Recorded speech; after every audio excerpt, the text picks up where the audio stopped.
page, The African History Network, The African History Network, and our YouTube channel, Michael Imhotep, IMHOTEP. So we have people listening to us on 910 a.m. the Superstation WFDF.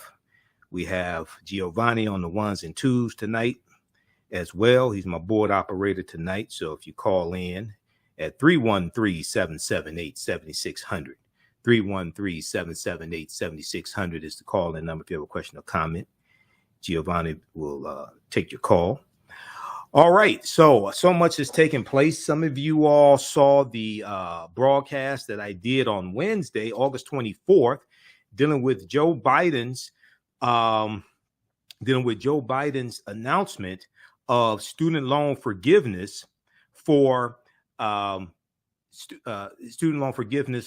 students who have debt, whether it's a student loan or Pell Grant. If it's a student loan and Pell Grant, $20,000 will be forgiven. If it's just a student loan, guaranteed student loan through the federal government, it'll be $10,000 forgiven.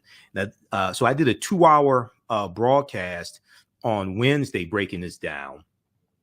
And we're going to give you some more information today. This is going to have a huge impact on the African-American community.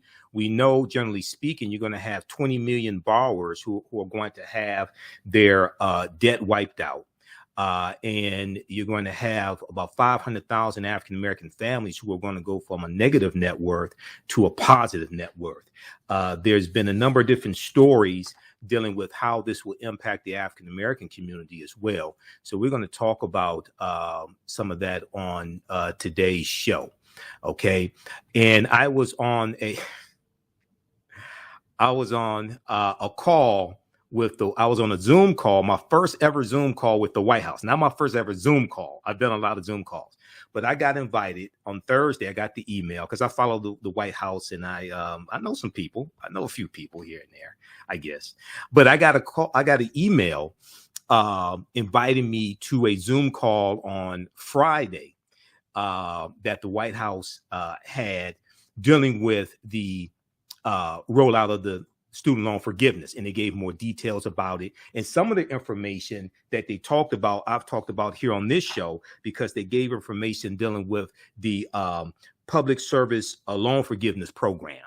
And so we're going to give you some details about this. I'll give you some information about the call as well. This is going to have a huge impact on the African-American community. And we're going to break down how this is going to help us as well. You have so many people who came out and were denouncing it, things like this, and haven't really looked at the details. The other thing is that you had some Republicans, and we blasted them on our Facebook fan page, The African History Network, right? You had some Republicans like Marjorie Taylor Greene. You had some like Sugar Daddy Matt Gaetz out of Florida, who I call the white R. Kelly, because he's dealing with federal investigation, dealing with trafficking underage girls, okay, for sex purposes, things like that. Sugar Daddy Matt Gaetz, who I call the white R. Kelly, out of Florida. You had different Republicans who came out and attacked this student loan forgiveness, because they said it was unfair to people who didn't go to college, and their taxpayer dollars are going to have to subsidize this as well, right? Okay, so what I find very interesting is that some of these very same Republicans who are complaining, they got paycheck. They got the paycheck loan forgiveness, okay, during the COVID packages, okay, from the federal government. They got loans in the hundreds of thousands of dollars forgiven by the federal government, and you're talking about $10,000 to $20,000 being forgiven, and they're going crazy. So, like this article here from the NBC News, and there were a number of different articles. So we're going to share some of this information. This is the hypocrisy that we're dealing with. If we look at this article here, Marjorie Taylor Greene, I know you don't want to look at her, but this is one of the craziest coup sympathizers in the GOP out of Georgia, Marjorie Taylor Greene. I posted this screenshot, this article here from NBC News. This is on our Facebook fan page, The African History Network. We'll blow it up for you also. White House shines light on Republicans who are criticizing student debt cancellation after their PPP loans, paycheck protection loans, were forgiven. And Marjorie Taylor Greene had $183,000 in paycheck protection loans forgiven. There was another story. There was another story. This one right here from BusinessInsider.com. Okay, this story right here from BusinessInsider.com. This deals with Marjorie Taylor Greene says student loan forgiveness is completely unfair, despite the fact her company, she owns a business, despite the fact her company had loans worth of $183,504 forgiven.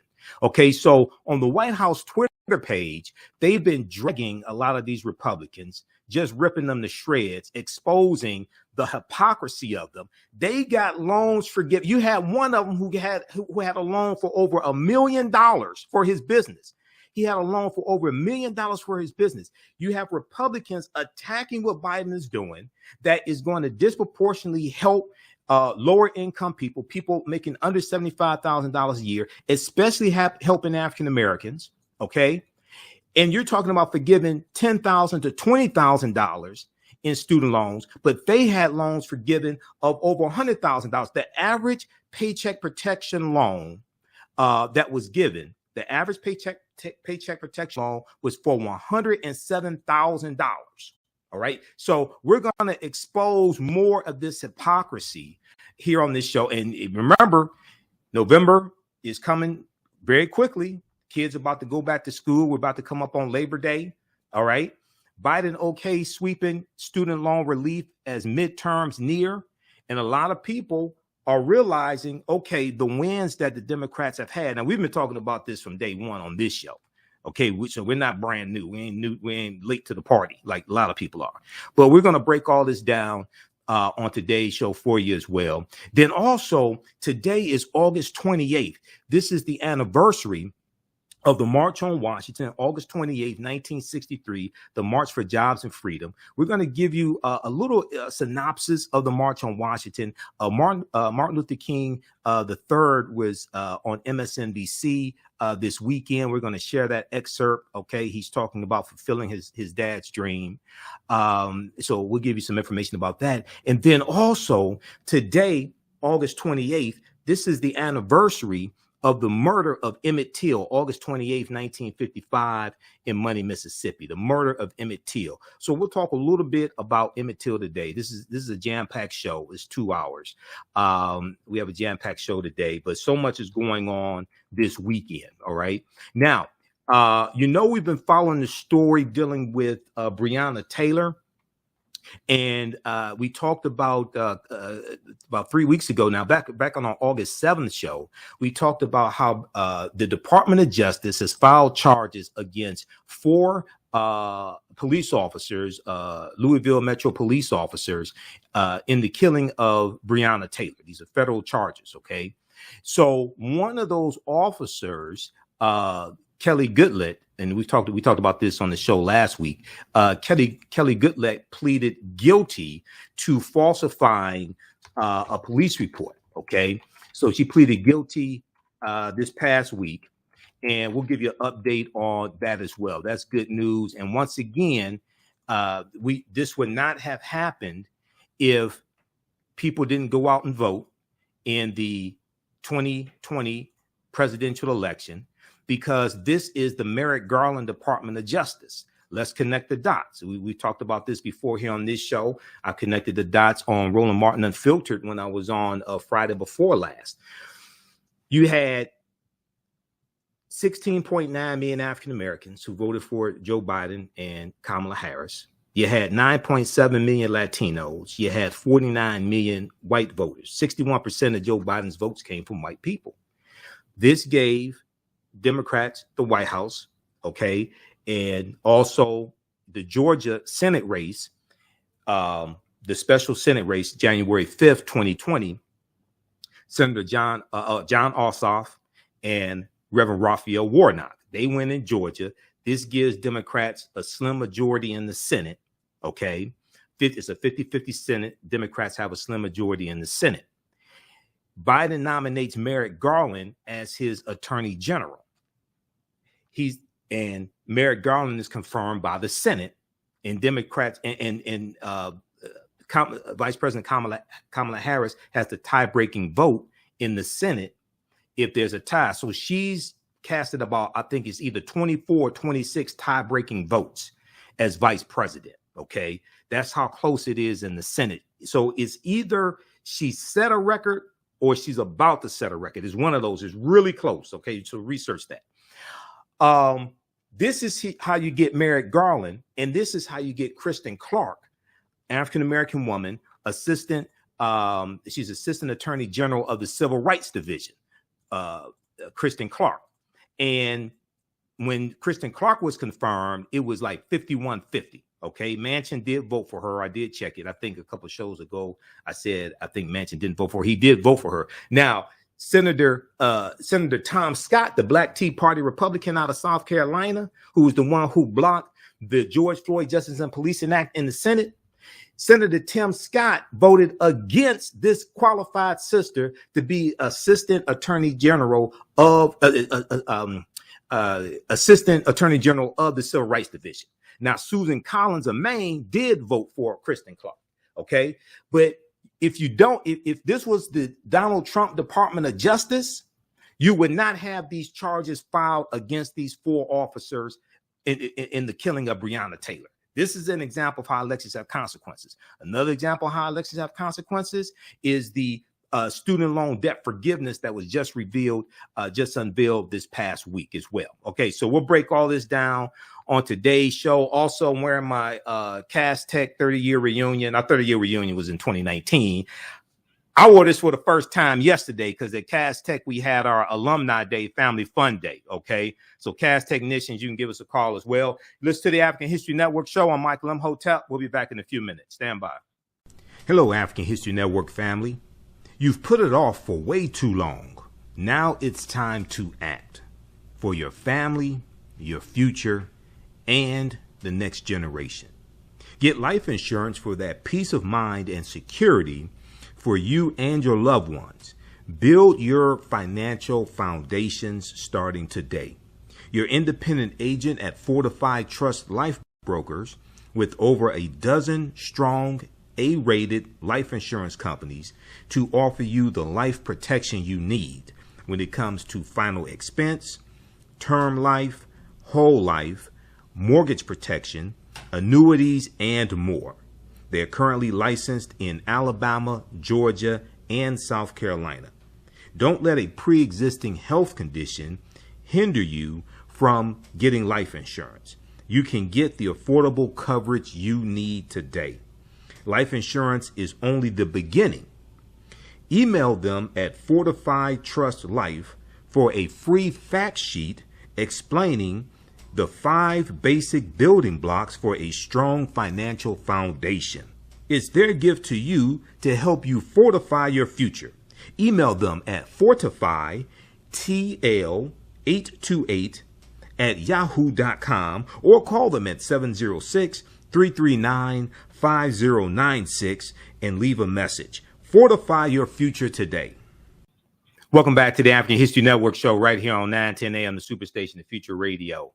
I'm your host, Brother Michael Imhotep. All right. Also, you can support the African History Network, $ TheAHN Show through Cash App, $ TheAHN Show through Cash App, also through PayPal, paypal.me/TheAHN Show, paypal.me/TheAHN Show. Definitely need your support. This helps us keep doing the research, stay on the air, keep broadcasting, etc. Cover some of the expenses. All right. We also have new classes starting up this week, Thursday, September 1st. Ancient Kemet, the Moors, and the Ma'afa, understand the transatlantic slave trade, where they didn't teach you in school. So we'll give you some more information about that. All right, Giovanni, we're gonna start with clip number 2 here in just a minute. On the African History Network show, we focus on educating, empowering, and inspiring people of African descent throughout the diaspora and around the world, because right now it's correct your own behavior. What you do for yourself, what you do to yourself, and what you allow other people to do to you and get away with is based upon what you think about yourself. What you think about yourself is based upon what you have been taught about yourself. What you've been taught about yourself is based upon everything you've read, heard, and seen about yourself. So okay, sound about to come through, Giovanni. Am I sounding all right? Let me know. if we go to this, okay, thanks. If we go to this first article here from Politico.com, Biden OGs sweeping student loan relief as midterm year. The plan comes after months of deliberations. The White House will also extend the loan payment moratorium through December 31st. Now, here's some quick details. The administration on Wednesday, August 24th, announced it was canceling up $10,000 of student debt for millions of people. Now, 20 million people are going to have their student debt wiped out. Okay, 20 million people are going to have their student debt wiped out, and up to $20,000 of debt for low and middle income borrowers who receive Pell Grants. Now, some people, when I did my broadcast Wednesday, some people said, well, if it's a Pell Grant, isn't a Pell Grant, you don't have to pay it back. That is true. But what they're doing, since lower income people qualify for Pell Grants, what they're doing is if you had a combination of Pell Grants and student loans, then you can get up to $20,000 of your student loan debt wiped out and that forgiven. And that's going to help a lot of African-American borrowers. All right. That's going to help a lot of African-American borrowers. Now, the loan relief will be limited to borrowers who earn less than $125,000 a year or families earning less than $250,000. In addition, the White House plans to extend the moratorium on monthly payments and interest for a final time through December 31st. Now, in a speech at the White House on Wednesday, President Joe Biden talked about the rising cost of attending college in the U.S. and the overwhelming burden this places on low and middle income Americans. He said an entire generation is now saddled with unsustainable debt in exchange for an attempt at least at a college degree. Now, the burden is so heavy, even if you graduate, you may not have access to the middle class life that the college degree once provided. Many people can't qualify for a mortgage to buy a home because of the debt they continue to carry. End quote. Now, President Biden said 43 million people would benefit from his student loan plans. There's about 45 million people that hold $1.7 trillion in student loan debt. 20 million Americans under this plan will have the remaining balance of their student loan debt completely wiped out. This is game changing. Now, you're going to have a lot of people who say, well, I owe $100,000, I owe $150,000. We understand that. He didn't say he was going to take care of every student loan debt, okay? But for a lot of people, they'll benefit from this. And a lot of people who owe more will still have between $10,000 and $20,000 wiped out with this program. Then now, here's the other thing that's extremely important. And then I want to go to this clip here from, I want to go to this article here from ABC News that speaks specifically about the African-American community. Then I want to go to this clip here from the Readout with Joanne Reed, because she spoke with Representative Ayanna Pressley, who's a member of the Congressional Black Caucus, and Ayanna Pressley had a hand in shaping this policy. Congress can pass a law to wipe out more student loan debt. Congress can pass a law to wipe out more student loan debt, okay? It's important to understand this. The White House, the executive branch of the federal government, is limited in what they can do. Congress has more authority. I'm going to come to that in just a minute here, okay? Because this article from Politico.com goes deeper into the legal argument the White House is making that they actually have the authority to be able to do this, because some people are saying they don't have the authority to do this, okay? Now, people can start to finally crawl out from under that mountain of debt to get on top of their rent and their utilities, to finally think about buying a home or starting a family or starting a business. Now, when Biden said he ran for president, quote, to grow the economy from the bottom up and the middle out, arguing that Wednesday's announcement would help the U.S. win the quote unquote economic competition of the 21st century. Okay, now, on a call with reporters, administration officials said the combination of forgiveness and starting payments in January would quote unquote largely offset each other, a rebuttal to criticism that the key elements of the plans would increase inflation. So this is another thing. Notice how this is another because a lot of Republicans were saying, "Oh, this is going to increase inflation." You had a few Democrats saying this, like Larry Summers, former economic advisor, I think, with the Biden administration. But notice the complaints and the whining and crying from Republicans who are not offering any student loan forgiveness. And not only that, you had 5 Republicans. Well, you had Senator Willard Mitt Romney, okay, and you had he proposed a bill to strip Biden from the ability to forgive student loan debt. And then there was a good article from Insider.com dealing with this. And then you have also who did the same thing. We'll pull up that article up for you. It's one from Business Insider that deals with that. Okay, so this is what you're dealing with. And as I said before, okay, yes, more given things like this. Talk to Congress, talk to Senator Elizabeth Warren. All right, but don't compare Biden to perfection. Don't compare Biden to the almighty. Compare Biden to the alternative. Okay, compare Biden to the alternative. This is what we have to understand. Okay, why is this freezing up? Okay, this is what we have to understand, because the alternative is the Republican Party, right, who are attacking this. Okay, now let's go to I want to go to this article from Politico.com, because in the article from Politico, it has information dealing with the legal argument. Senate Majority Leader Chuck Schumer of New York. Let's see here. Okay. All right, let's go. I want to go back to this article from Politico, because it lays out the legal early, like August 24th, when this plan. All right. Senate Majority Leader Chuck Schumer, a leading proponent of canceling student debt, urged to provide as much relief to borrowers as possible. Senator Elizabeth $50,000 said he did not think he had the authority as president to forgive $50,000. Okay, urged Biden to provide as much relief to borrowers as possible during a phone call with the president on Tuesday evening. Okay, so this was the day before the announcement was made. That was Tuesday, August 23rd, according to a Democrat familiar with the decision. Now, the call followed a discussion that senior White House officials, including Chief of Staff Ron Klain, had with Senator Chuck Schumer, Senate Majority Leader, and Senators Elizabeth Warren and Senator Raphael Warnock.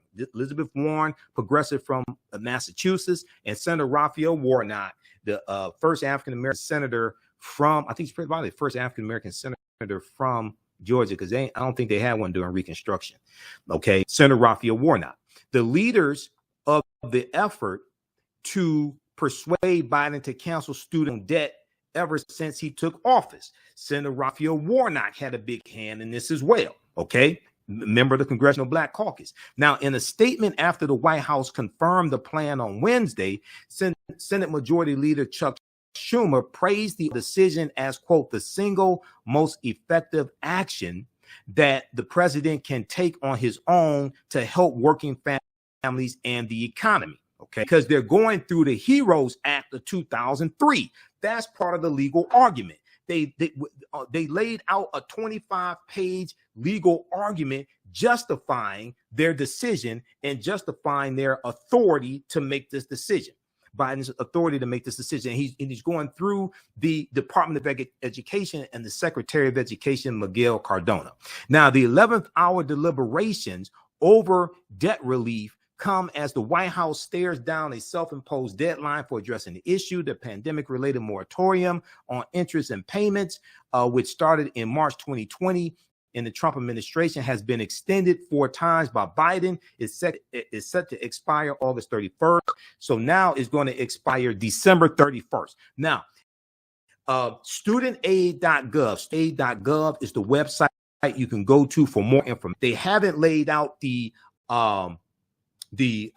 application yet. Okay, all that information, more details are going to come by December 31st. 2022. The website I'm hearing has been crashing some, but it's studentaid.gov.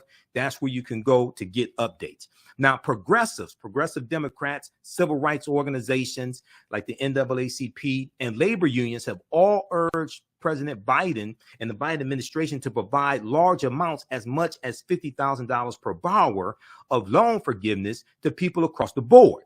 Now, the White House has struggled for more than a year over the issue of student debt cancellation. During his campaign, Biden promised to forgive up to $10,000 for all federal student loan borrowers. Forgive up to $10,000. He never promised $50,000, anything like that. Okay. During the campaign, Biden promised to forgive up to $10,000 for all federal student loan borrowers, and has been under immense pressure from progressives to stick to that pledge. But you got to make sure you're on strong legal footing, because there will probably be lawsuits about this, and you don't want to lose in court and have this program or overturned in court. We're going to continue this on the other side of the break. We're going to let you know how this also directly impacts African Americans as well. You listen to the African History Network show. I'm Michael Imhotep. We'll be back in a few minutes. Hello, African History Network family. You've put it off for way too long. Now it's time to act for your family, your future, and the next generation. Get life insurance for that peace of mind and security for you and your loved ones. Build your financial foundations starting today. Your independent agent at Fortified Trust Life Brokers, with over a dozen strong A-rated life insurance companies to offer you the life protection you need when it comes to final expense, term life, whole life, mortgage protection, annuities, and more. They're currently licensed in Alabama, Georgia, and South Carolina. Don't let a pre-existing health condition hinder you from getting life insurance. You can get the affordable coverage you need today. Life insurance is only the beginning. Email them at Fortified Trust Life for a free fact sheet explaining the 5 basic building blocks for a strong financial foundation. It's their gift to you to help you fortify your future. Email them at fortifytl828@yahoo.com or call them at 706-339-5096 and leave a message. Fortify your future today.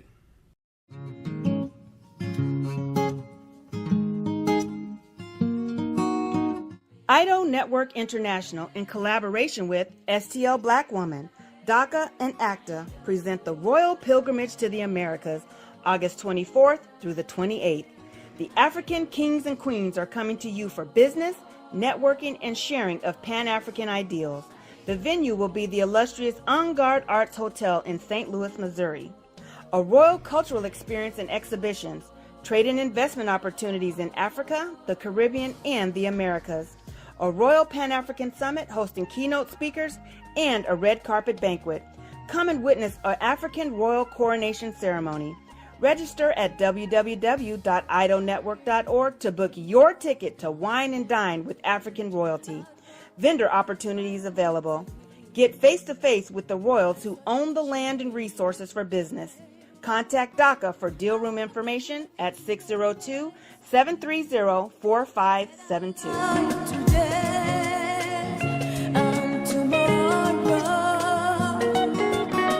If you like this type of information, give us a thumbs up, give us a heart, give us a like.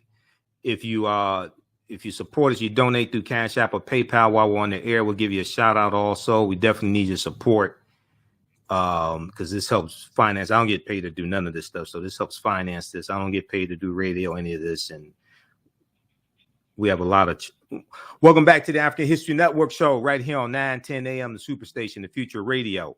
I'm your host, Brother Michael Imhotep. It is Sunday, August 28th, 2022, and we are live. Okay, visit our website, TheAfricanHistoryNetwork.com, TheAfricanHistoryNetwork.com, and we'll have information there. You can register for the online classes I teach. We have new classes starting up Thursday, September 1st.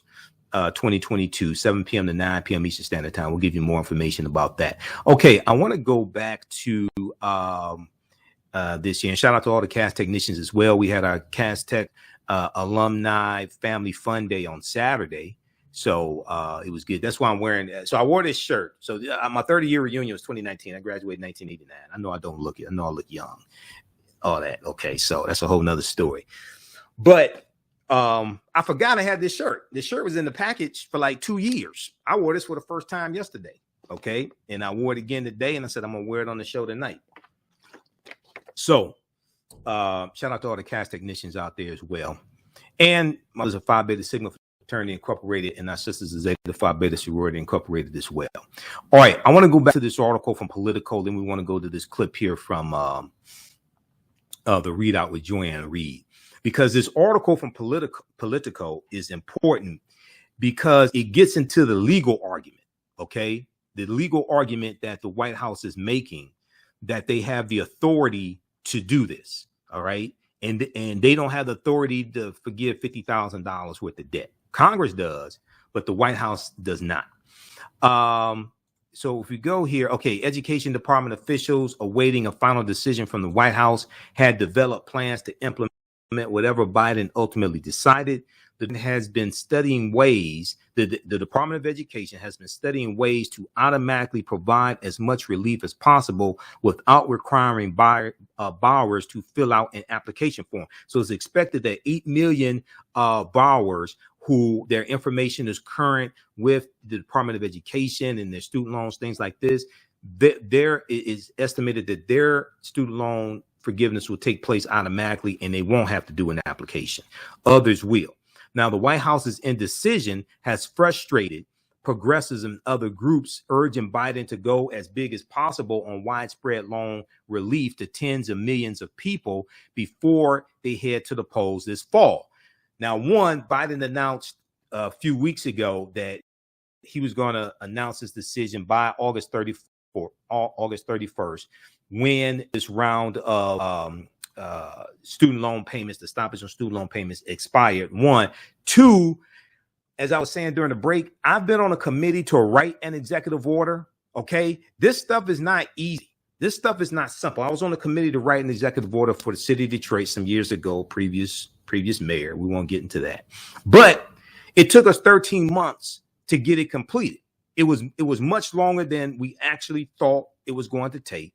We couldn't get as much accomplished as we wanted to. We had ambitious goals. Once we got in, started dismantling everything, we started realizing that what we wanted to do, we couldn't do it on that level. So we had to scale it back.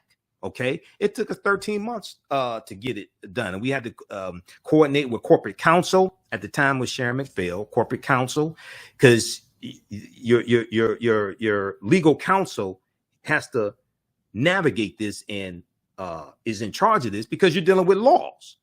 Okay. And you're trying to avoid a lawsuit. You don't want the city to be sued. And if the city gets sued, you want to make sure you're on strong legal footing to actually win. There was, I think each meeting we had like probably 6 department heads from the city that met, that were part of the meeting, things like this. So I can only imagine what it's like to write I don't want to imagine what it's like to be on a committee to write an executive order for the federal government. And what you're doing is impacting 43 million people, 43 million student loan borrowers. I can't even fathom something on that level. Okay, now the uncertainty around whether monthly payments were going to restart also sparked sharp criticism from the loan servicing companies, because a lot of people don't talk about them. Okay. And the loan servicing companies will be complaining and talk about, don't forgive as much, etc. From the loan servicing companies that manage federal student loans. Now, the Student Loan Servicing Alliance, which represents federal student loan servicers, warned the Department of Education on Monday,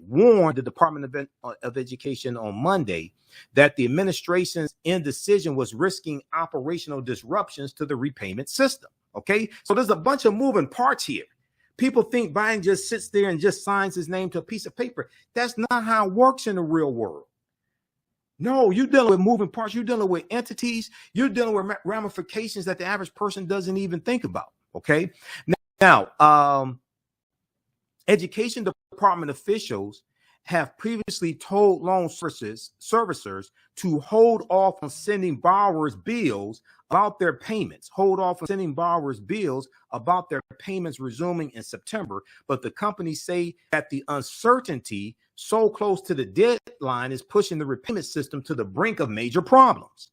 That includes the possibility that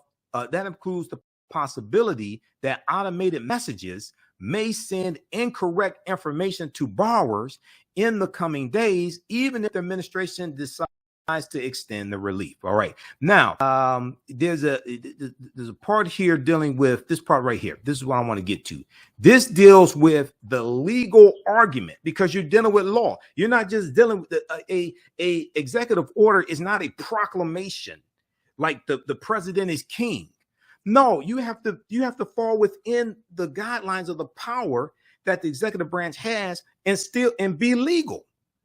You have to fall within legal guidelines. Now, education department officials on Wednesday released a 5-page legal memorandum,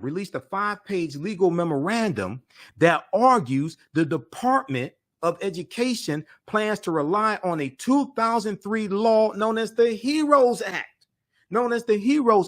that gives the Department of Education the power to waive or modify the rules of federal student loans during a presidentially declared national emergency, including the current pandemic. So this is the legal argument that the White House is making, that President Biden and the Department of Education have the legal authority to do this, because they're going to get sued. And you want to make sure you're on strong legal footing. You can't just go out there, just conjure up some executive order. You'll be in a world of trouble. That's not how the real world works. Now, they also rescinded a January 2021 memo prepared by the traitor-in-chief, the Trump administration, that concluded that the education department, check this out, they rescinded this from the Trump administration, who's not going to give student loan forgiveness on this level. Okay. The memo prepared by the Trump administration concluded that the education department lacked the authority to cancel large amounts of student debt. They're dealing with all these different ramifications.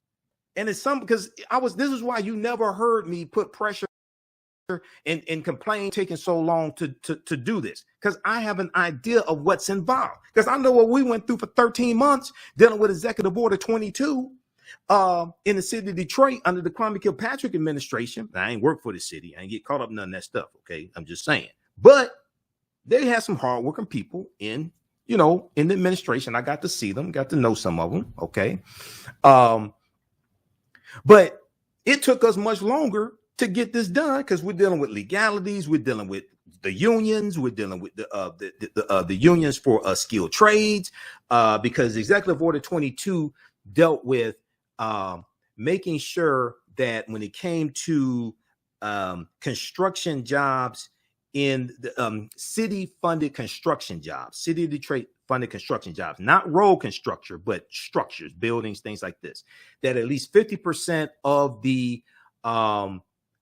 workers on it, skilled trades, things like that, at least 50% of the workers were lived in the city of Detroit. Okay. We could not do it based upon race. The first thing that corporate counsel told us was you can't write race specific laws. 1, 2, also it's a violation of Title 6 of the 1964 Civil Rights Act, Section 601, non-discrimination in federally assisted programs. Okay. And a lot of the money that the city will get for building construction, things like that, part of that may be federal funds. Okay. So you can't, that's part of the 1964 Civil Rights Act. This is why, if you've been listening to this show and we talk about reparations, if we ever get reparations, It ain't going to be for all black people. It's not going to be how you think it's going to be. Look at what's taking place in California. That's illegal. You can't have race-based programs. You can't have a program just for only African Americans. This is one of the problems, even though he meant well. This is one of the problems with Ice Cube's plan. His contract with Black America, and you want to race-specific programs? That's illegal. That's not going to happen. Period. Read the 1964 Civil Rights Act. It's at archives.gov. This is why when you put together Black Agenda, he meant well. And I talked about the fact that I think he meant well. Dr. Claude Anderson is one of my teachers. Dr. Claude Anderson and I, we talked about this. And when Doc and I talk, we argue like an old married couple. And at the end of the day, he usually has to agree with me because I lay out my argument. I know how to make arguments and legal arguments. But it's illegal to have race-specific programs. But you can have programs that disproportionately help African Americans, and that's what we should do. And when you have programs for like minority programs, minority set-aside programs, people say, I don't want minority set-aside programs. You need to understand law. What we should be focused on, what we should focus on doing is becoming the majority of the minorities getting the set-aside programs. That's a whole different mentality. We'll continue this on the other side of the break. Listen to the African History Network show. I'm Michael Imhotep. We'll be back in a few minutes. Stand by. The work that I do is larger than the fashion industry. It's larger than the art world. And I believe that I was born to bring newness into this world. I'm Kaima McIntyre. I'm 24 years old and I'm an artist. I create everything from paintings to jewelry design, metaphysical jewelry to be specific, and fashion design.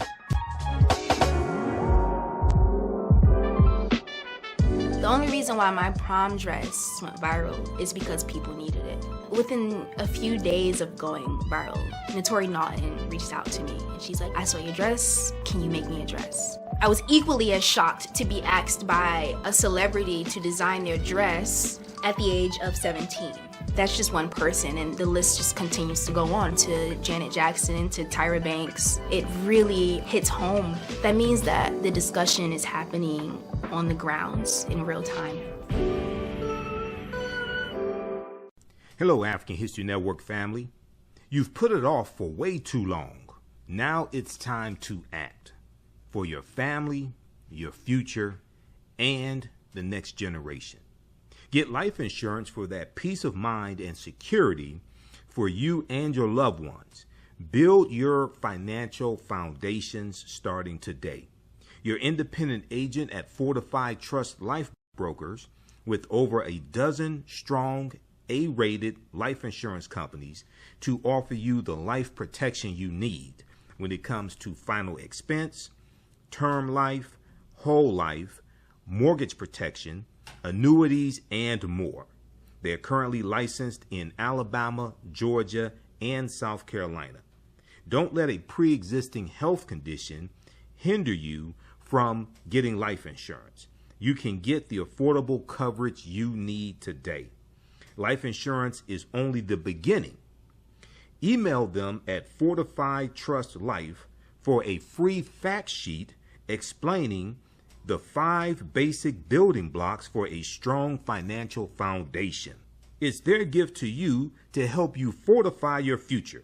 Email them at fortifytl828@yahoo.com or call them at 706-339-5096 and leave a message. Fortify your future today.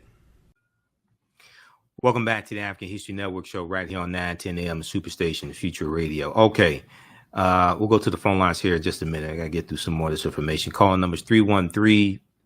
313-778-7600 is a call-in number if you have a question or comment. All right, I want to go back to this article here from Politico.com, and this deals with Biden student loan forgiveness program. Okay. Now, the Biden administration in January 2021, when they came into office, because remember, inauguration was January 20th, 2021. The Biden administration rescinded a January 2020 memo shared by the Trump administration that concluded the Education Department lacks the authority to cancel large amounts of debt. All right. Now, the Justice Department's Office of Legal Counsel, also released a 25-page memo that explains in more detail why the administration believes it has the power to cancel large amounts of debt, okay, as a response to address the financial harms to borrowers stemming from the pandemic. So they have to make a legal argument. This takes research to be able to put together this 25-page memo that lays out the legal argument why the Biden administration has the authority to do this. And it goes back to the 2003 HEROES Act. Once again, being able to put together these policies, this is more than just signing your name to executive order. And actually, with this, from my research on this is not even an executive order, because Biden did not sign an executive order August 24th. When you go through and read on the broadcast I did Wednesday, we went through the fact sheet released by the White House. Okay, this right here from August 24th. Fact sheet Biden. Let's pull this up here. This fact sheet here at whitehouse.gov. Fact sheet: President Biden announces student loan relief for borrowers who need it most, August 24, 2022. This is like 11, I think this was 11 pages when I printed it out, something like 11 or 14 pages, because we printed this out. Okay. Nothing in here talks about an executive order either. All right. The skyrocketing cumulative federal student loan debt, $1.6 trillion and rising for more than 45 million borrowers, is a significant burden on America's middle class. Middle class borrowers struggle with high monthly payments and ballooning balances that make it harder for them to build wealth, like buying homes, putting away money for retirement, and starting small businesses. Okay, so check this out here. I did a 2-hour broadcast on Wednesday, so go back and check that out. That's on our Facebook fan page, The African History Network, our YouTube channel, Michael Imhotep, IMHOTEP, and I think we have it in audio podcast platform as well. So wherever you get your audio podcast from, search for the African History Network show, and download the iHeartRadio app as well, because we're on iHeartRadio. Okay, now this article right here from ABC News, they had a really good article. Biden's loan forgiveness plan to heavily impact Black borrowers. So you had all these people out here, all these Simple Simon people out here running their mouths, don't do research, and just say, oh, that's nothing, blah, blah, blah. Okay. No, this is a big deal. Let's put it like that. But I don't want to quote Joe Biden, what he said about the Affordable Health Care Act, but this is a big deal. Biden's loan forgiveness plan to heavily impact Black borrowers. 20 million people will have their loans completely wiped out. Now, this is from August 26, 2022. Biden, let's close this video out. Biden's plans to cancel student loan debts will particularly impact African Americans who carry much of the burden of student loan debt. The quote, the burden is especially heavy on Black and Hispanic borrowers who on average have less family wealth to pay for it, Biden said in the tweet. And the pandemic only made things worse. End quote. Now, for those making under $125,000 a year, $10,000 in loans will be erased. For borrowers who receive federal Pell Grants, which is aid given to undergraduate students who display exceptional financial need, up to $20,000 in loans could be canceled. Nearly 45% of borrowers, or 20 million people, will have their debt fully canceled, according to the White House.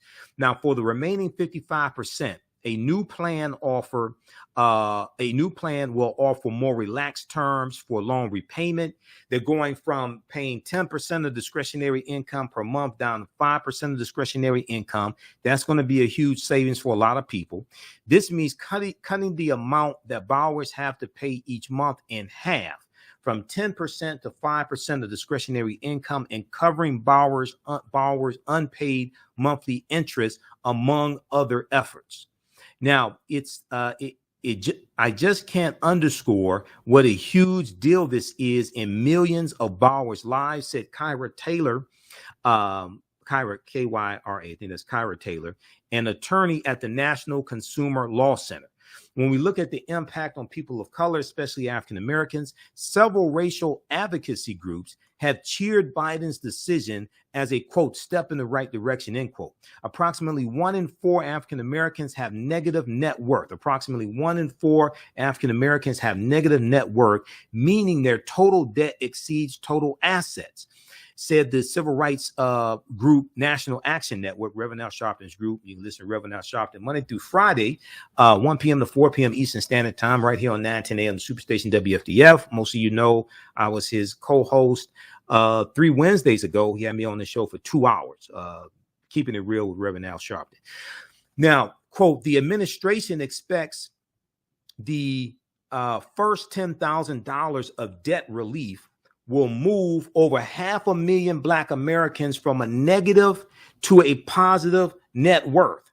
The administration expects the first $10,000 of debt relief will move over 500,000 African Americans from a negative net worth to a positive net worth.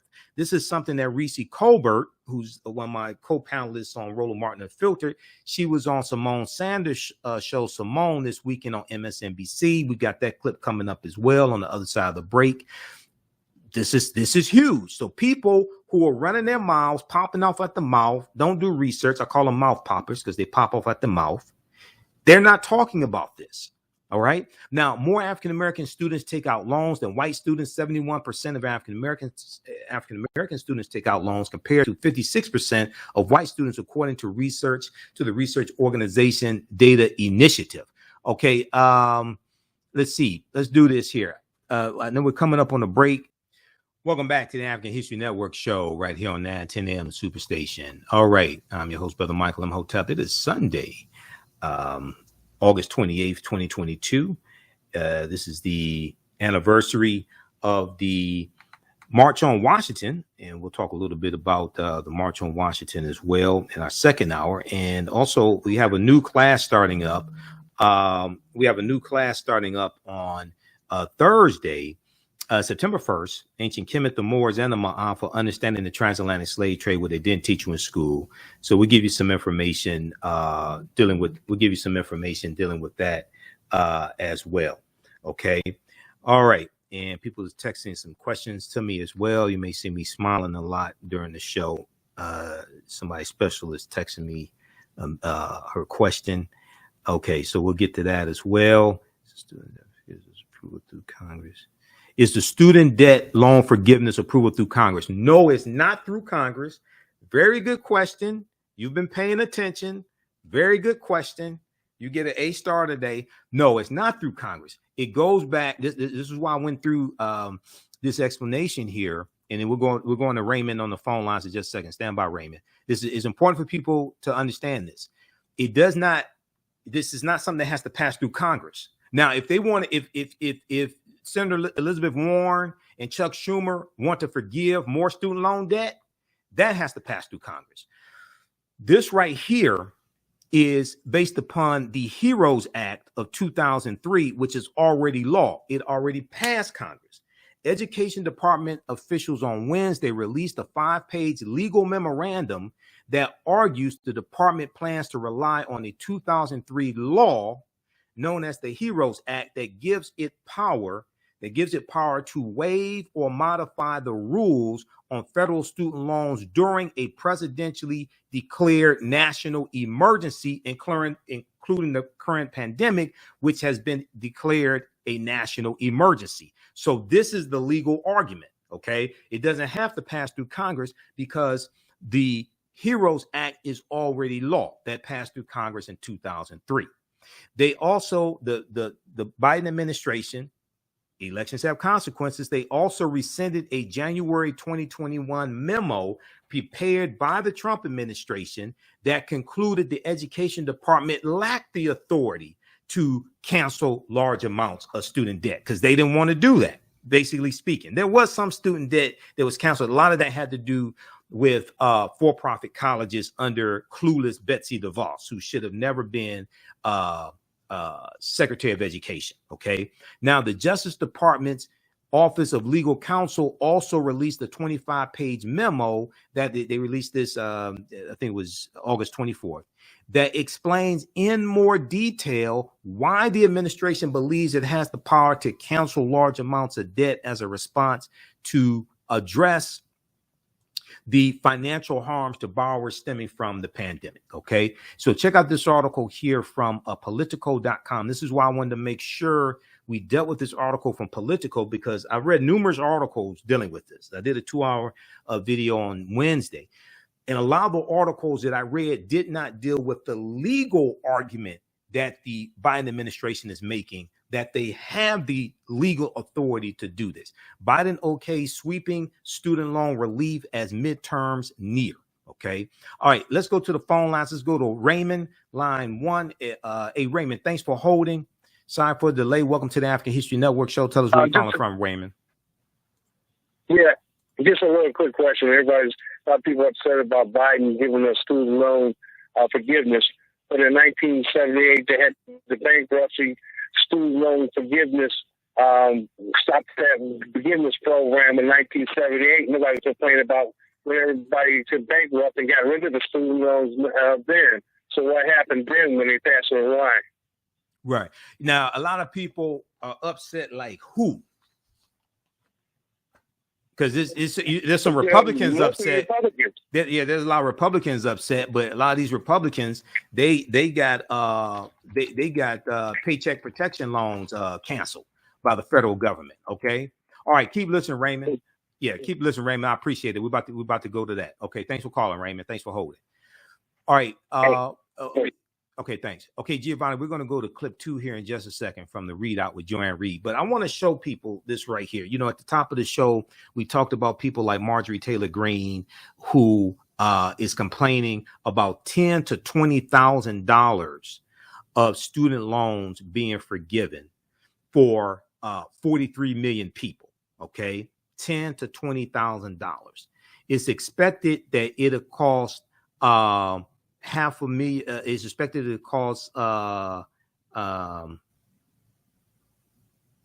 think it's between 300 to 900 billion over the next 10 years. The number that I'm hearing is 500 billion over the next 10 years to the federal government. Some of that's going to be offset also by increasing taxes on corporations that haven't been paying taxes, right? But let's look at this graphic here.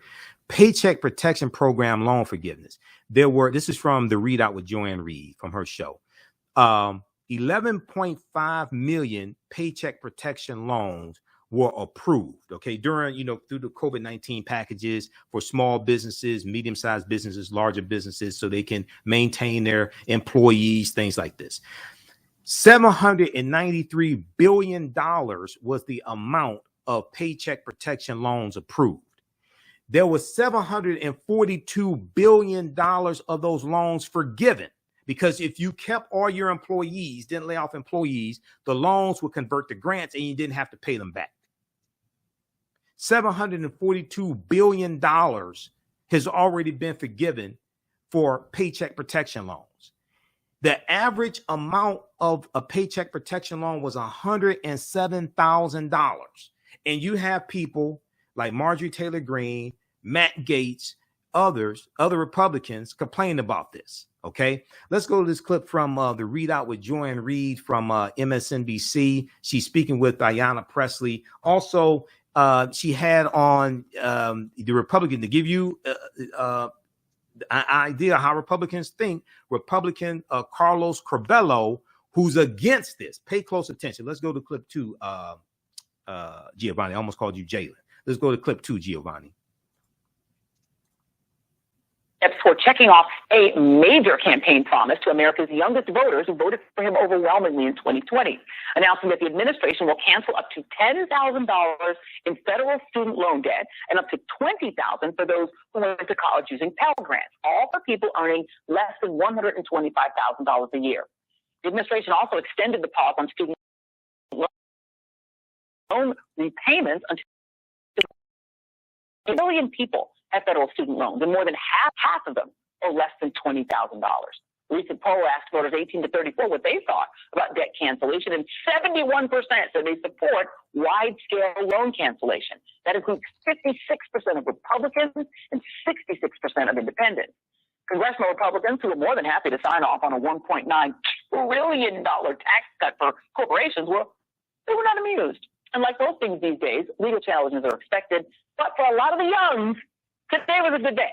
Joining me now, Congresswoman Ayanna Pressley of Massachusetts, a member of the House Financial Services Committee. And Congresswoman, just if you isolate just Black families alone, this is cut too for my producers. Black families with loan debt, 30% of them. White families with loan debt, if you just isolate them, 20% do. Hispanic families with loan debt, 14% have this loan debt. It is actually a big deal, particularly for families of color. Do you think that this winds up redounding to the political benefit of Democrats in the fall? And do you think that's why Biden did it? Democrats win when we deliver, and when people can feel the transformative impact, the meaningful impact, the day-to-day impact of our policies and our advocacy on their behalf.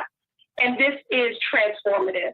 This is an unprecedented step to alleviate the burden that people are feeling to the tune of a $2 trillion crisis. And while I know we've been very focused in your most recent clip there, Joy, about the benefit to young people, this is affecting people from every walk of life. And the fact that 23 million people will have their debt reduced in half, 20 million people will have their debt canceled outright. 1 in 4 Black borrowers, their debt will be gone. So this is transformative. They will feel the impact of this, and this is sound policy in that it is an economic justice issue and a racial justice issue and a gender justice issue, and that 2/3 of this debt is born, and it is good policy and good policy. We have to get to the counterpoint, because I want you to hear some of what people are saying on the other side. We know that this was a big policy of Bernie Sanders, and it was why a lot of young people liked him, and it was something that President Biden adopted. Nina Turner was a big supporter of Bernie Sanders. She tweeted, "More should be done. Why stop at 10,000? Why stop at 20? Cancel all student debt." What do you say to people who say it's not enough? Joy, I have to just acknowledge where we started. When the issue of student debt cancellation was introduced into the national discourse, people really sought to marginalize the issue.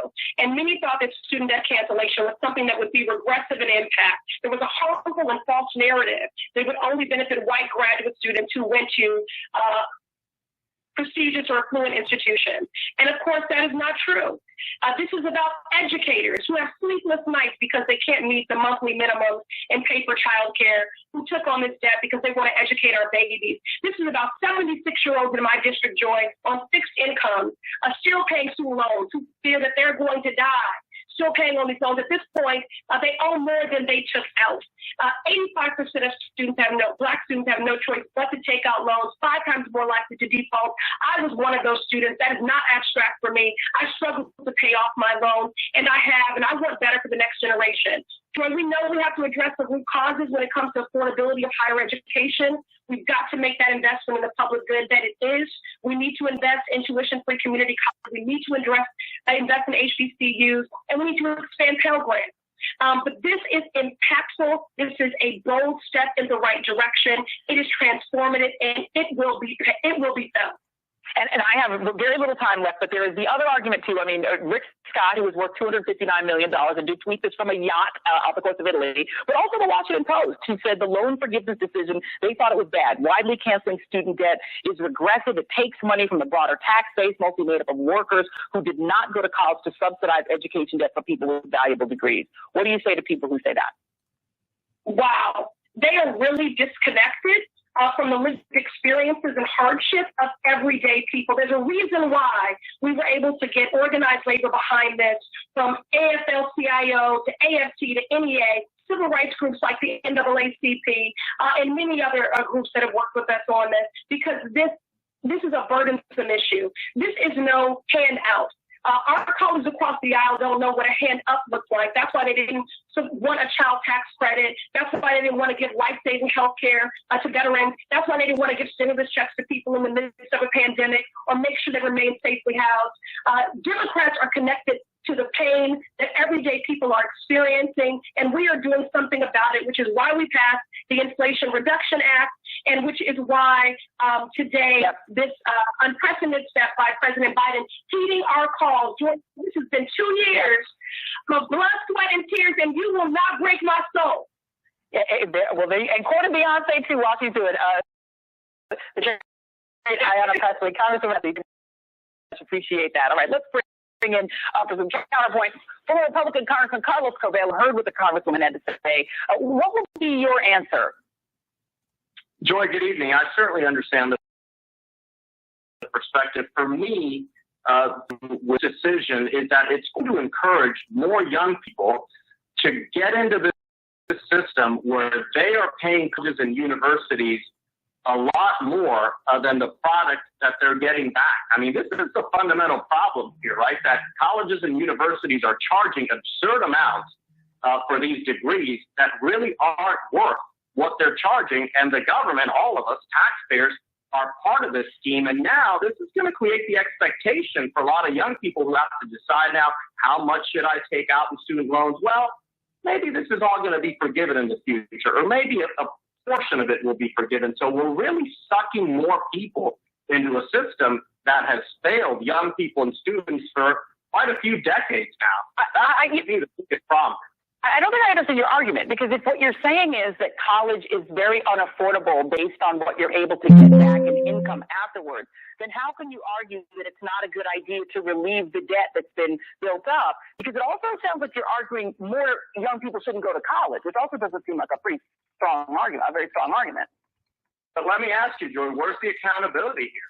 If the colleges and universities are overcharging, why aren't they refunding these students this money? Why do they get to keep the money? Why do American taxpayers have to subsidize this broken system? And that's the problem with this decision that we're just encouraging. We're further encouraging this system because now we're going to create an expectation that, hey, it doesn't matter how much you take out in loans and pay X or Y college or university because, you know, in the future, we're just going to forgive $10 or $15 or $20,000. Don't you see the moral hazard there? We're feeding a system. And by the way, you know, the people who get paid at these colleges and universities, they make a good amount of money. They have great pension systems. All right. They went to break without the exit music. We'll continue this on the other side of the break. So that was Representative Carlos Corbello, former Representative Carlos Corbello, who's a Republican who made no sense whatsoever. Because if you want to change that system, Congress has the authority to do that. Now, part of what Biden laid out is dealing with starting to address that as well. Republicans are not dealing with this at all. We'll continue this on the other side of the break. Stand by. Listen to the African History Network show. Welcome back to the African History Network show right here on 910 AM, the Superstation WFDF. Okay, calling numbers 313-778-7600.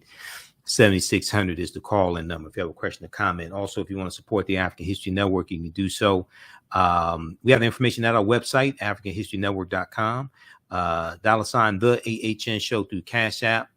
$ the AHN show through Cash App. Also, through PayPal, paypal.me/the AHN show.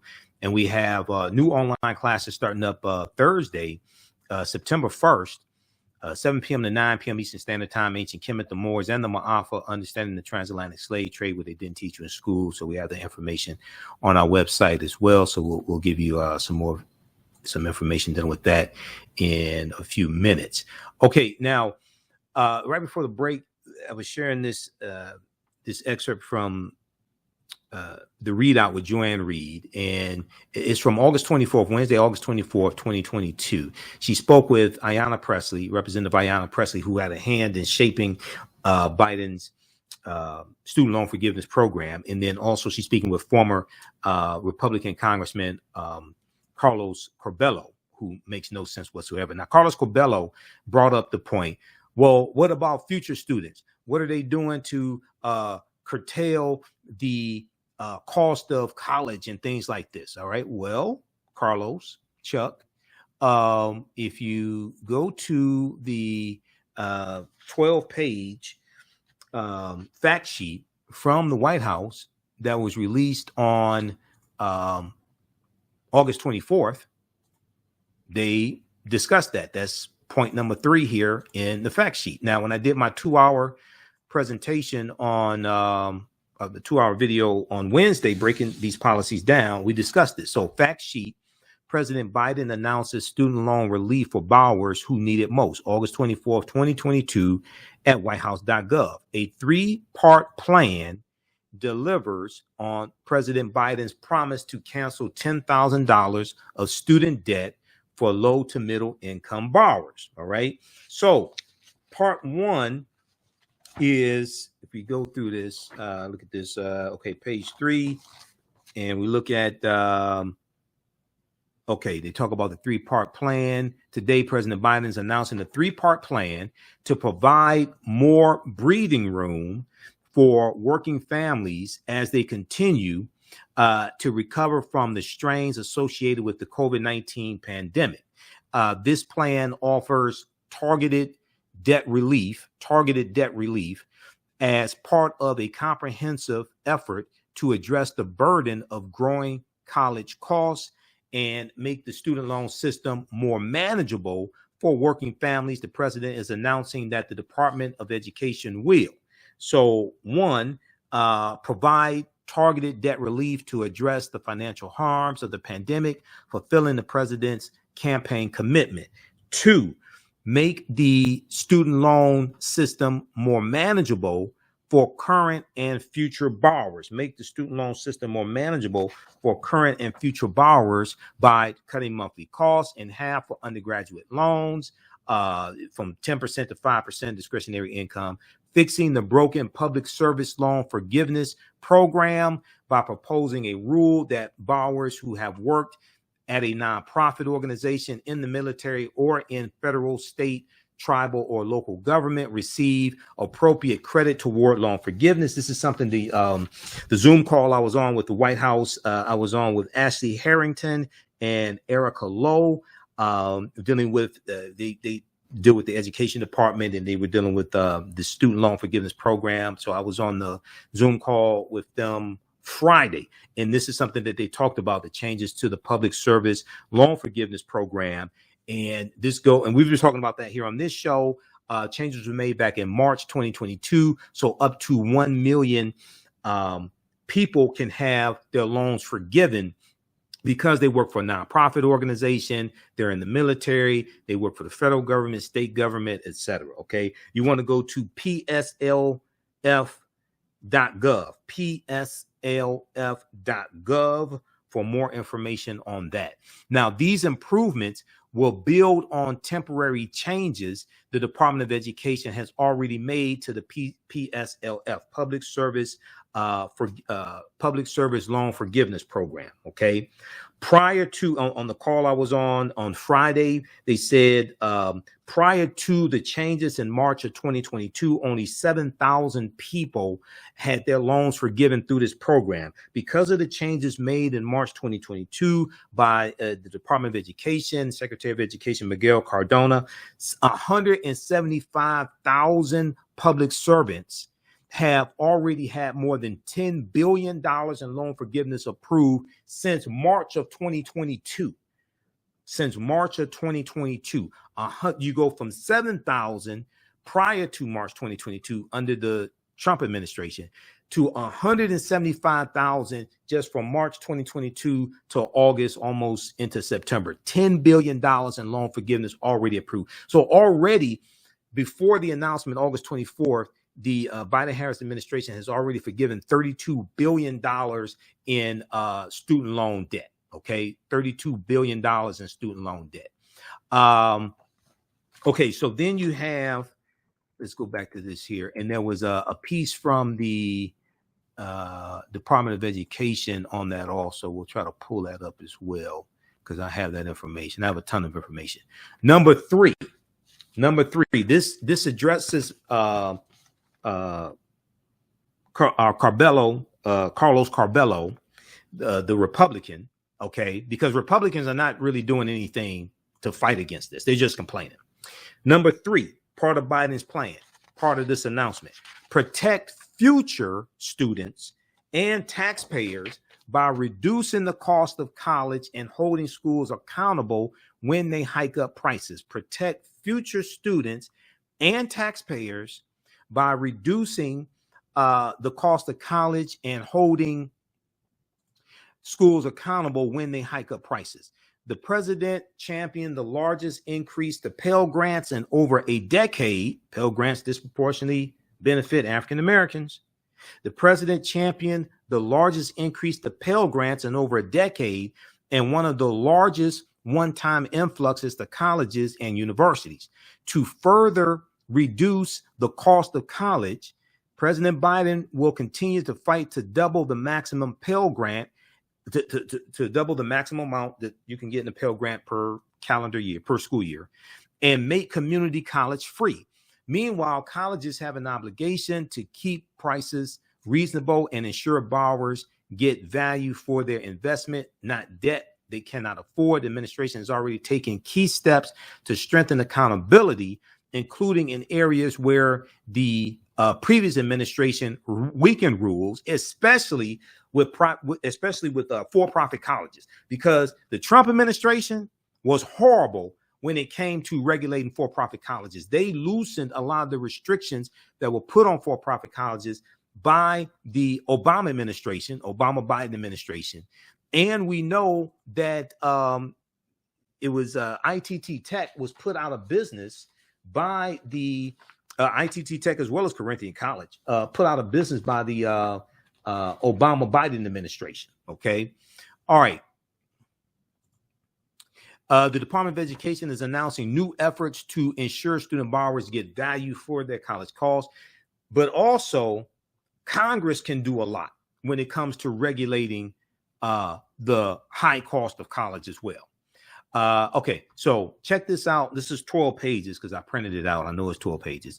Fact sheet: President Biden announces student loan relief for borrowers who need it most. This is at whitehouse.gov, one of the most powerful websites, ton of information. Let's go back to this clip. Giovanni. This is from the Read Out with Joanne Reed.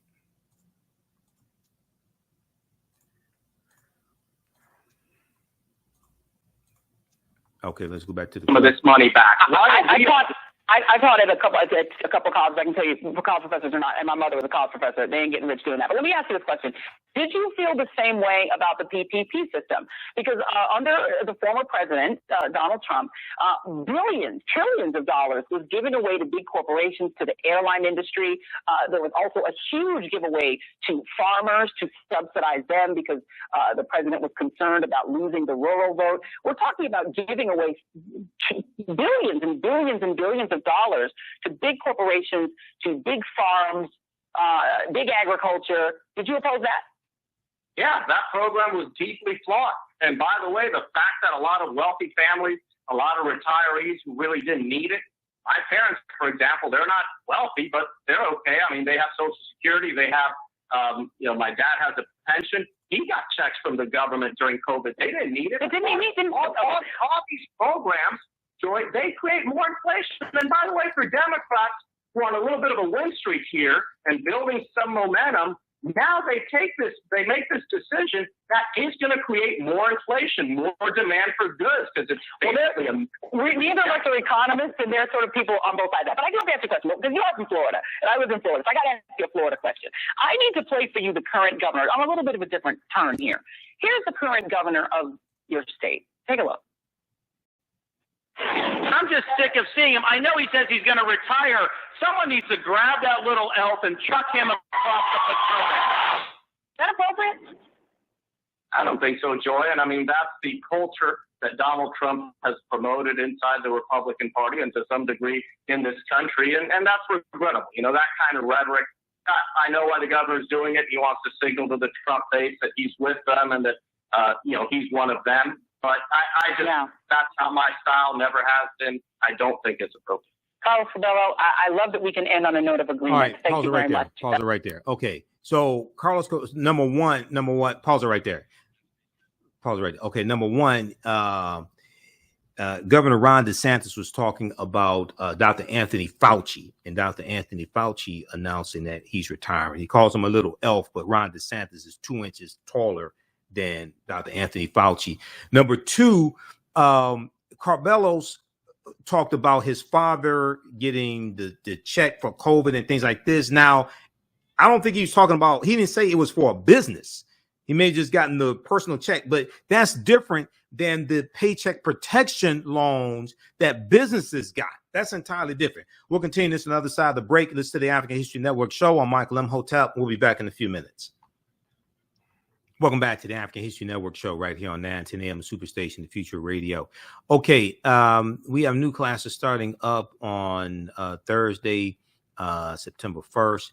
And we have the information at our website, TheAHNShow.com. Let me refresh the screen. TheAHNShow.com.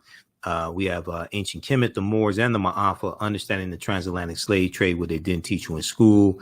This is it's going to be an 8-week online class. This time around, we're going to restructure it, and there's going to be more information because new things keep happening. But it's on sale $80, regular $130. Starts up. Class number 1 starts up Thursday, September 1st. You can watch from around the world. We're doing this 7 p.m. to 9 p.m. Eastern Standard Time. You can pay by debit card, credit card. We have the information right on the homepage of our website, TheAfricanHistoryNetwork.com, TheAfricanHistoryNetwork.com.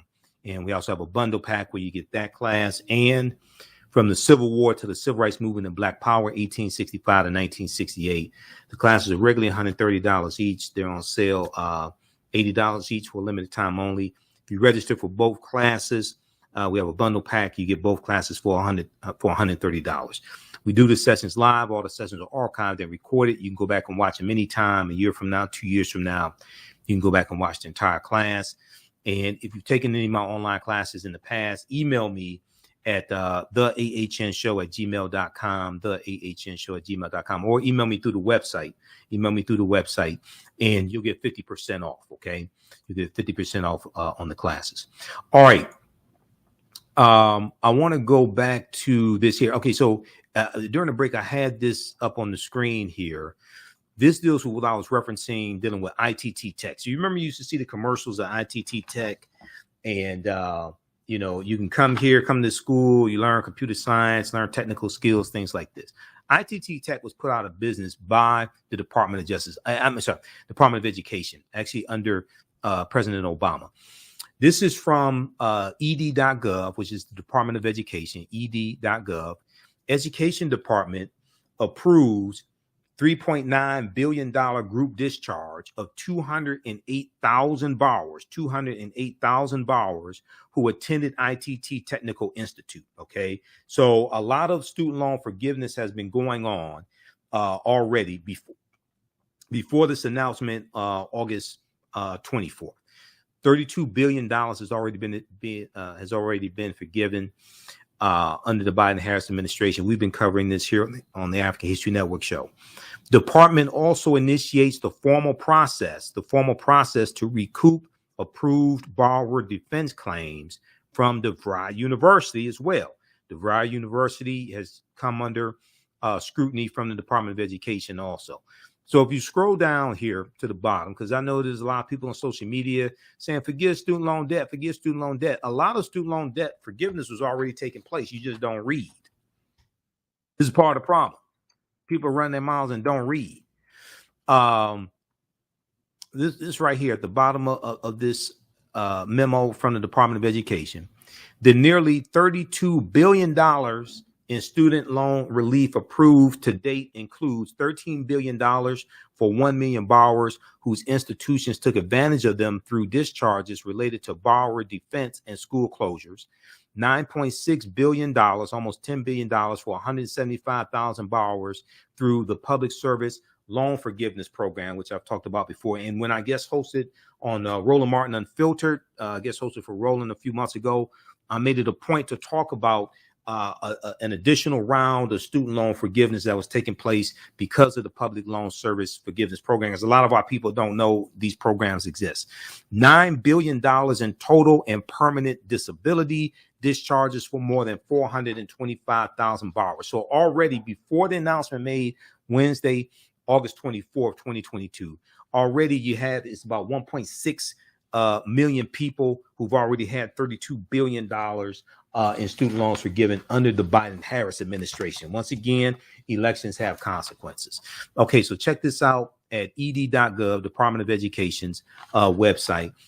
Education Department approves $3.9 billion group discharge for 208,000 borrowers who attended ITT Technical Institute. Okay, now I want to go back to this article here from ABC News. They have some good information. This article, once again, from ABC News, deals with how this is benefiting the African American community. It's benefiting us a lot. We're going to clip 3 in just a minute from Simone Sanders on Instagram with Reese Colbert. We're going to clip 3 in just a minute, Giovanni. More Black students take out loans than white students, 71% compared to 56%, according to the research organization Education Data Initiative. Black college graduates owe $25,000 more in student debt on average than white graduates, the Department of Education found. And 4 years after graduation, 48% of African American graduates owe an average of 12.5% more than they borrowed, according to the Education Data Initiative.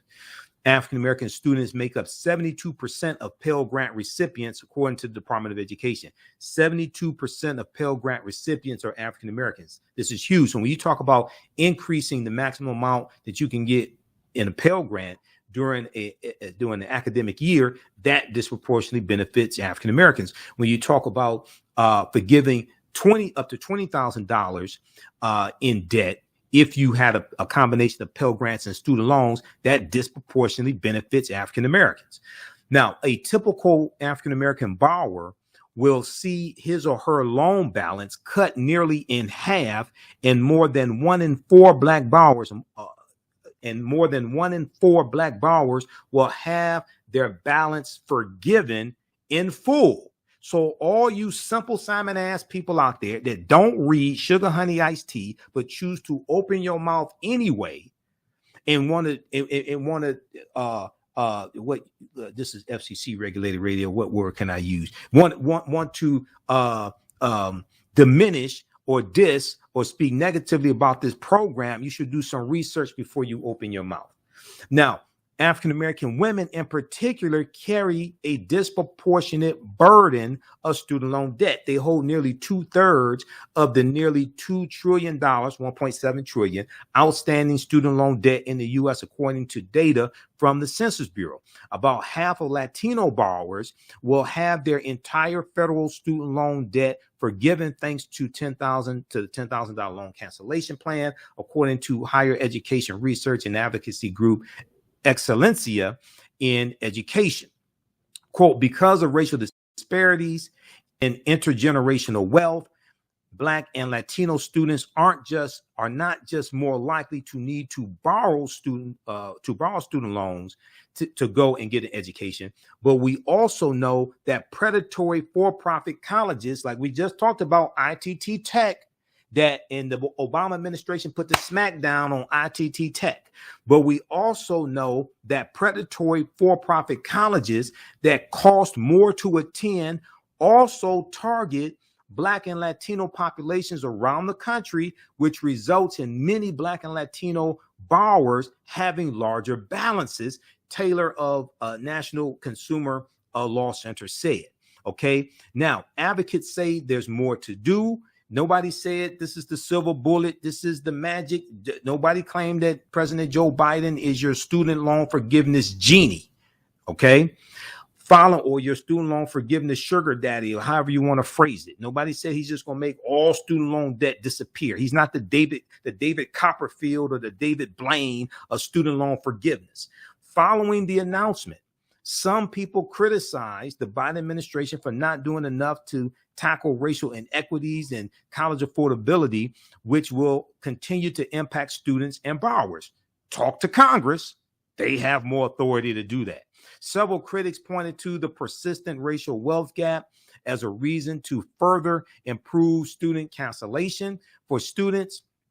of color most burdened by economic inequality. In 2019, the Brookings Institute, Andre Perry and others over at the Brookings Institute, 2019 found that the median white household, the median white household held $188,200 in wealth, which is 7.8 times that of the typical African American household.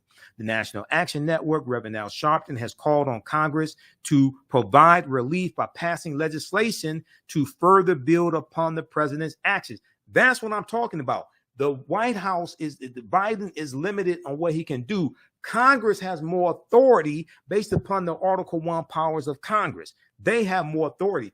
That's where you really want to put the pressure on.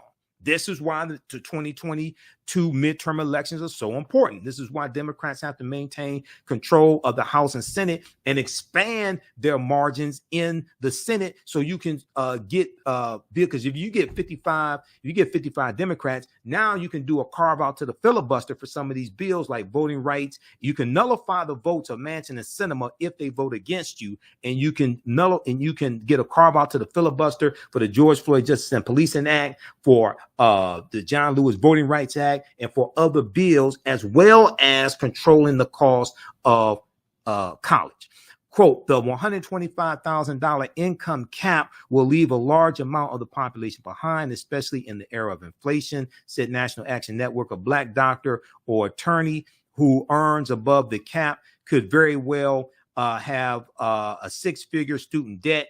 Yeah, but that's not the majority of them. We're going to deal with this on the other side of the break because Reese Colbert addressed that on Simone Sanders' show on MSNBC. You listen to the African History Network show. I'm Michael Imhotep. We'll be back in a few minutes. Welcome back to the African History Network show. All right. I want to go to this clip. Okay. Before we go to that clip here, okay, we're going to post a link here. This is to the new online class that starts up Thursday, September 1st, 2022. The class is on sale, $80, regular $130. Ancient Kemet, the Moors, and the Ma'afa, understand the transatlantic slave trade, what they didn't teach you in school.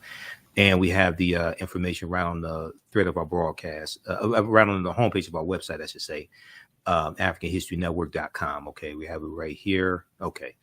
And we'll have some updates coming on the website as well. All right. Now, I want to go to this clip here. This is from Simone Sanders' show. Simone, this past weekend, she had Reese Colbert. Now, you hear Reese Colbert. You see her on Roland Martin Unfiltered. She's usually on Thursdays with Dr. Greg Carr as a panelist. I'm on Fridays. So I'm usually on with Matt Manning, civil rights attorney Matt Manning, and Kelly Bethea, who's an attorney as well. They talked about this, and they talked about the student loan forgiveness and how this will benefit African American borrowers. Okay, let's go to this clip, Giovanni. You only have 1 and 2. Clip 3. You don't have clip 3. This from Instagram. I thought I sent you. Clip. No, I do not. You don't have clip 3. Okay, hold on. Let me send you. Let me send you clip 3 just a second because we want to make sure we get that in. Okay, clip 3. Clip 3 is a short one, and this was because Reese had this on her Instagram page. She was on Simone Sanders' show, Simone on MSNBC. Okay, I'm sending it to you now. It's only about 2 minutes, something like that, 2 or 3 minutes. I want to play the entire clip. Also, check out this right here. This is on Twitter. This deals with the who is this? Dr. Antifa Witch on Twitter.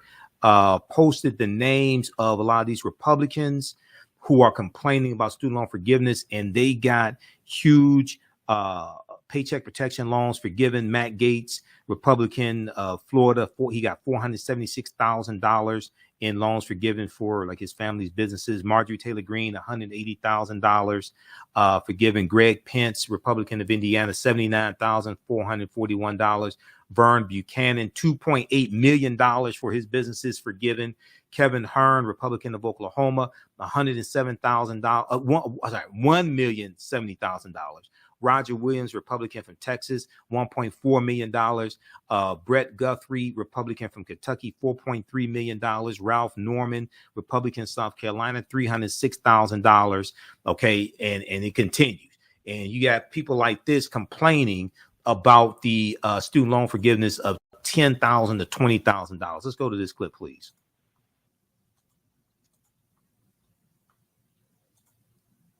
The practical impact of this. What have you heard from the folks you've been talking to? Well, first of all, I think that too much of the conversation is driven by the 7% of student loan debt borrowers who owe over $100,000. The reality is that the average is not the same as the majority. And the majority of student loan debt borrowers owe far less than $100,000.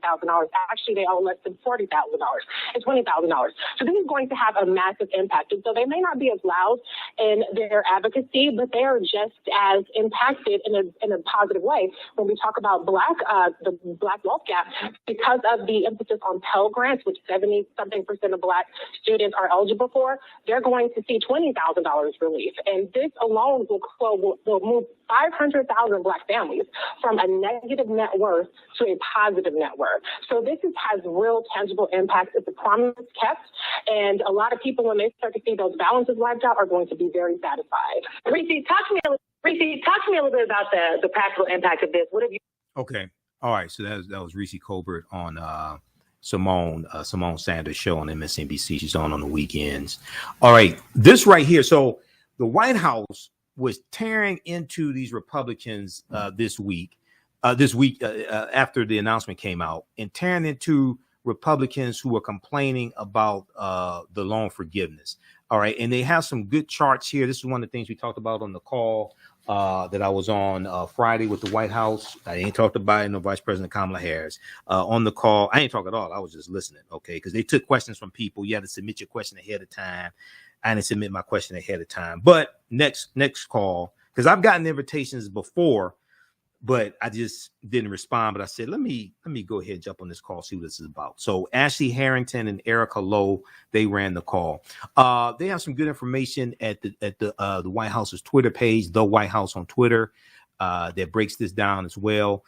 And then they went through, let me see if I can get to this. They tore into some Republicans. Oh, this is Marjorie Taylor Greene here. You know what we're going to do? We're almost out of time here on 9:10 a.m. Superstation WFDF. What we're going to do, we're going to keep broadcasting for a few more minutes. I want you to hear what this fool said. This is why she needs to be voted out of office. But on the White House, the White House on Twitter, Congresswoman Marjorie Taylor Greene has $183,504 in PPP loans forgiven. They went through and exposed a lot of these Republicans complaining.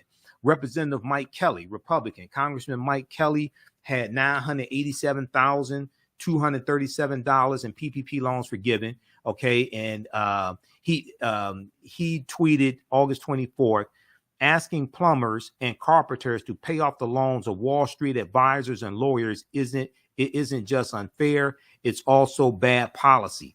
But they don't want to talk about that $1.9 trillion tax cut for the wealthy under Donald Trump. Congressman Sugar Daddy Matt Gaetz, the white R. Kelly, he had $482,000 forgiven as well. He said, he tweeted out. So August 25th, the White House on Twitter responded to these Republicans who want to complain but don't do anything. August 24th, Sugar Daddy Matt Gaetz tweeted, everyone knows that in a $60 billion plus European land war, it's always the last $3 billion that kicks in the door. Okay, whatever that means. Ain't like he got experience fighting in a war. August 25th, the administration's student loan proposal will make the student loan system more manageable for current and future borrowers by cutting monthly payments. We talked about that as well. So check this out as well. They have some really good charts there that break this down. Okay. Visit our website, TheAfricanHistoryNetwork.com, TheAfricanHistoryNetwork.com. You can support us through Cash App and PayPal. If you like this type of information, give us a thumbs up, give us a heart, give us a like on this broadcast. You can also support us show through Cash App. Now, this is our only Cash App account. When you go to it, it says Michael and shows my picture there. These other ones here are fake African History Network Cash App accounts. There's about 4 or 5 fake accounts out there that have been stealing money from us. And I still have this open investigation with Cash App. I got to follow with them tomorrow because I'm trying to get these fake accounts shut down. You click right here. It takes you to the next page. And then we also have the link for PayPal as well. And you can register for our online courses right on the homepage of our website. So this helps us keep doing the research, stay in the air, pay some of the bills, things like this, because it costs a lot to be able to do what I do. All right. So those watching on Facebook and YouTube, keep watching for a few more minutes. I'm going to let you hear Marjorie Taylor Greene as well. Right now, it's correct wrong behavior. It's not over till we win. Wakanda forever. Some of these other stories we're going to get to through the week also, because we're out of time here. Right now, it's correct wrong behavior. It's not over till we win. Wakanda forever. We'll talk to you next week. Peace. All right. Stand by. Okay. I want you to hear what this fool had to say. Let me go back to this here. The White House's Twitter page.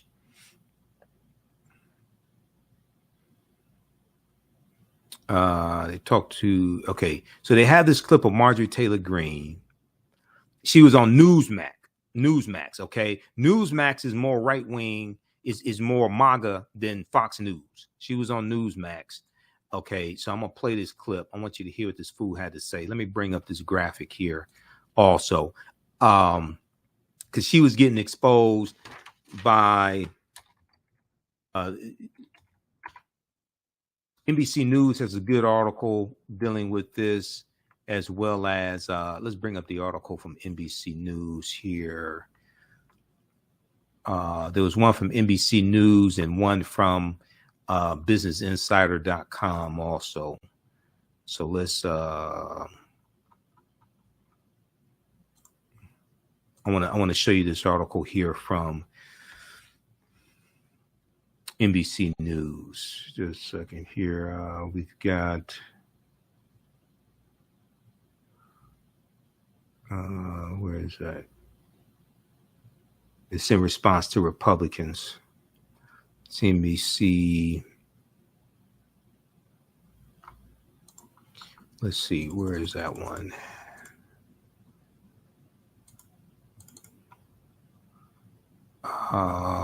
Okay, hold on. I'll bring it up here in just a second. Let me go to this clip.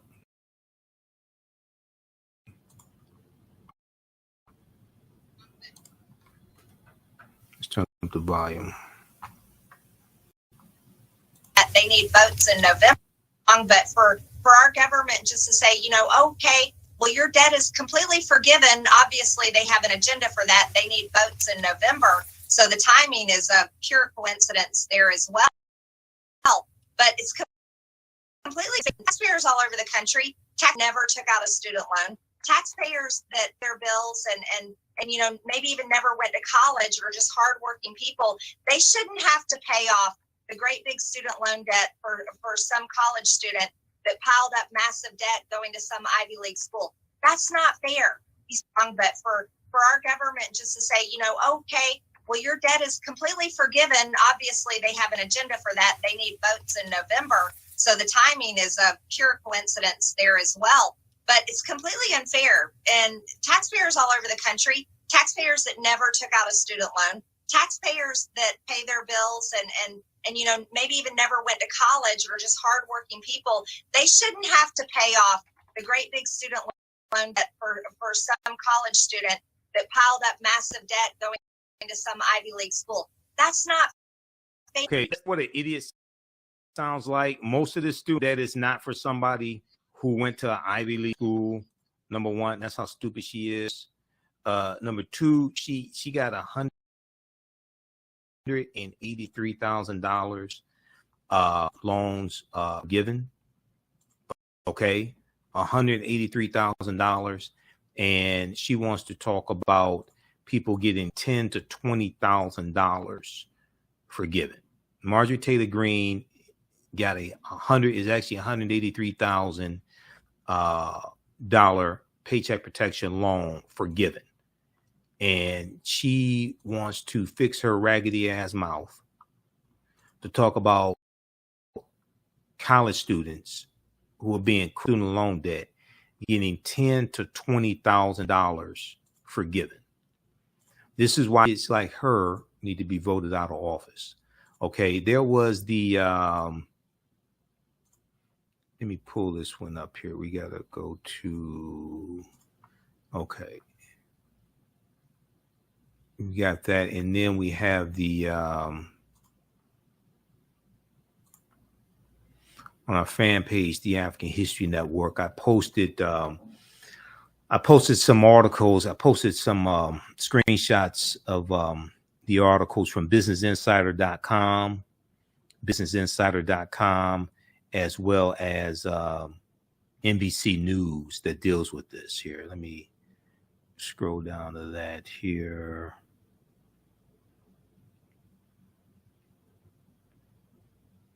Okay, hold on. I want you to see this. I didn't get a chance to save it. I did the screenshot with my smartphone, so I did not get it. It's been hectic this weekend. I did not get a chance to save it to the hard drive of my computer.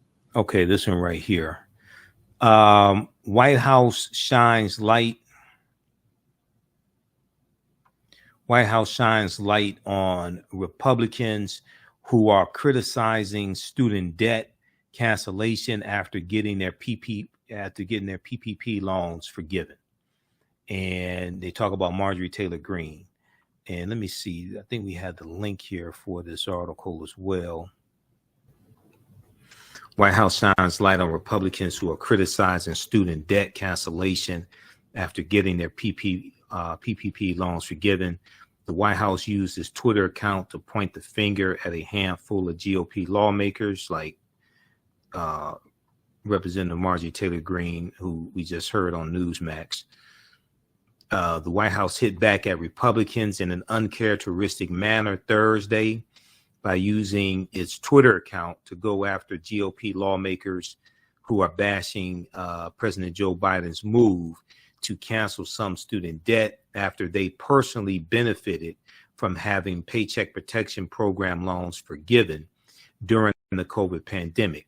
In a series of tweets, the White House highlighted several congressional Republicans, Representatives Vern Buchanan of Florida, Georgia, Mike Kelly of Pennsylvania, Mark Wayne Mullen, and Kevin Hern of Oklahoma, who had said had 6 and 7 figure PPP loans forgiven as part of a federal program intended to help those harmed by coronavirus.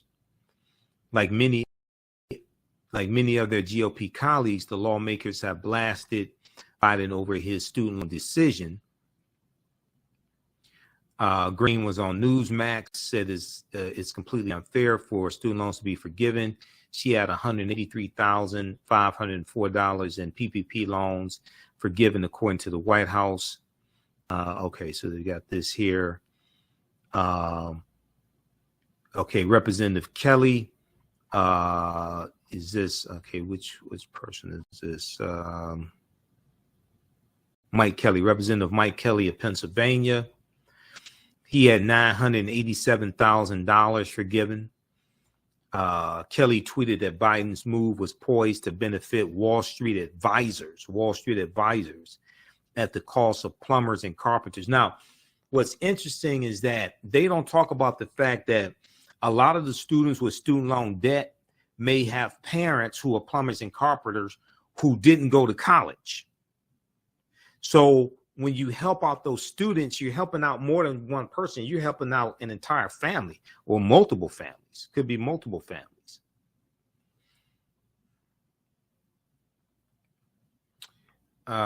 Let's see. Buchanan, who according to the White House had more than $2.3 million in PPP loans given, tweeted that Biden's move was reckless and a unilateral student loan giveaway. Reckless and a unilateral student loan giveaway. Okay, that was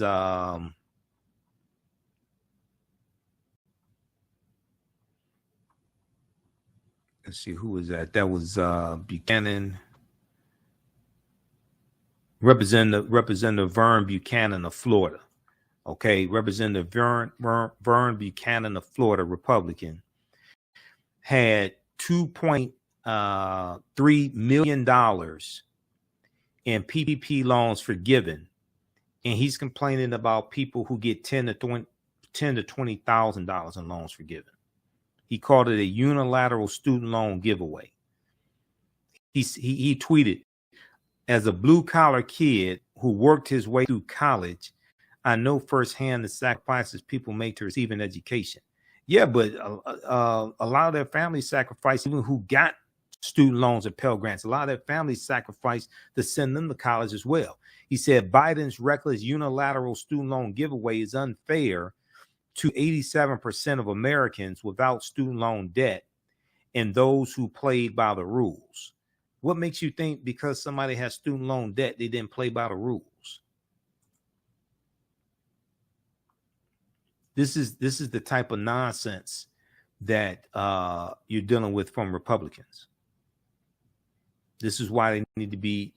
This is why Democrats need to maintain control of the House and the Senate and expand their margins in the House and the Senate. Okay, so read this article here from NBC News. White House shines light on Republicans who are criticizing student debt cancellation after getting their PPP loans forgiven.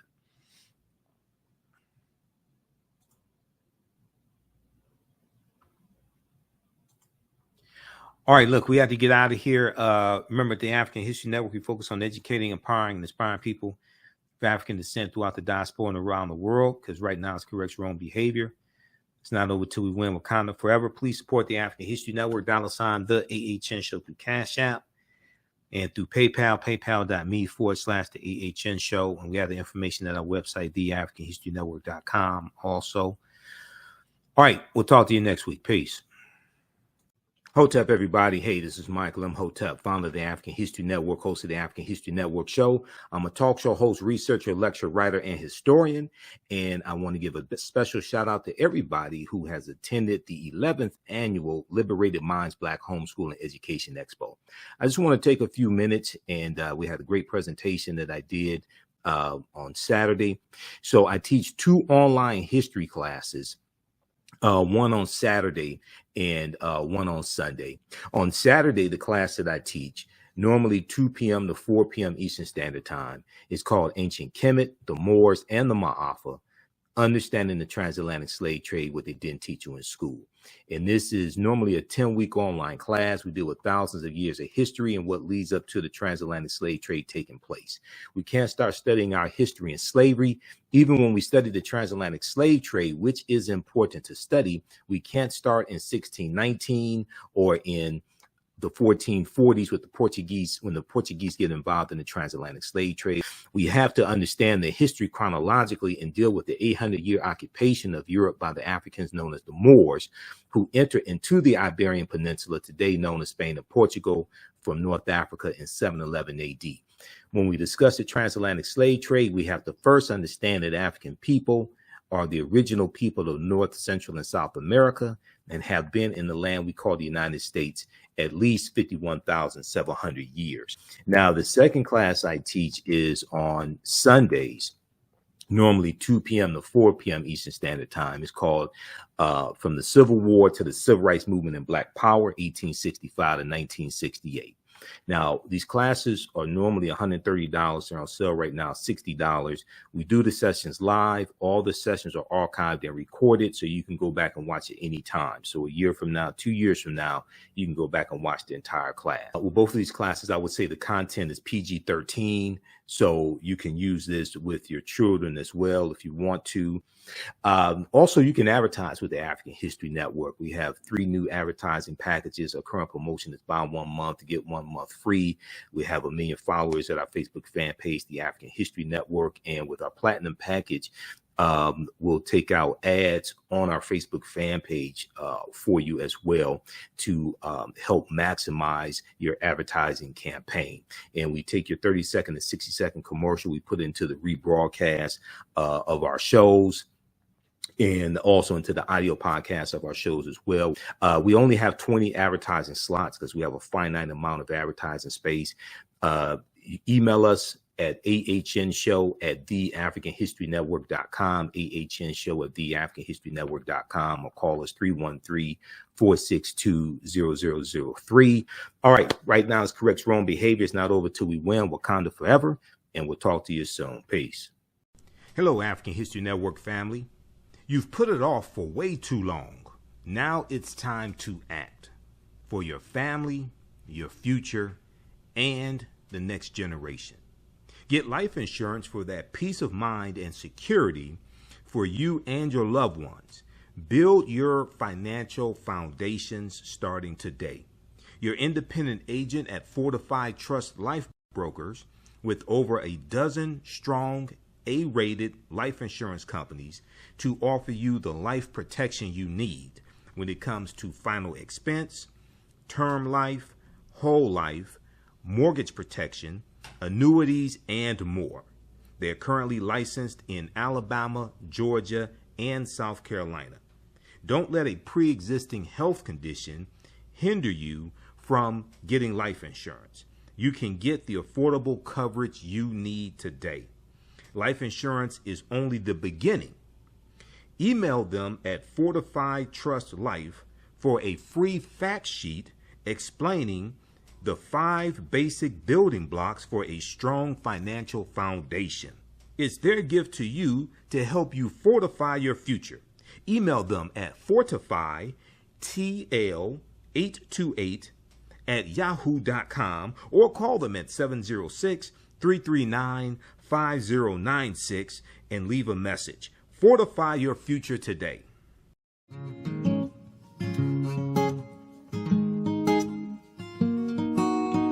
IDO Network International, in collaboration with STL Black Woman, DACA, and ACTA, present the Royal Pilgrimage to the Americas, August 24th through the 28th. The African kings and queens are coming to you for business, networking, and sharing of Pan-African ideals. The venue will be the illustrious En Garde Arts Hotel in St. Louis, Missouri. A royal cultural experience and exhibitions, trade and investment opportunities in Africa, the Caribbean, and the Americas. A Royal Pan-African Summit hosting keynote speakers, and a red carpet banquet. Come and witness an African royal coronation ceremony. Register at www.idonetwork.org to book your ticket to wine and dine with African royalty. Vendor opportunities available. Get face-to-face with the royals who own the land and resources for business. Contact DACA for deal room information at 602-730-4572.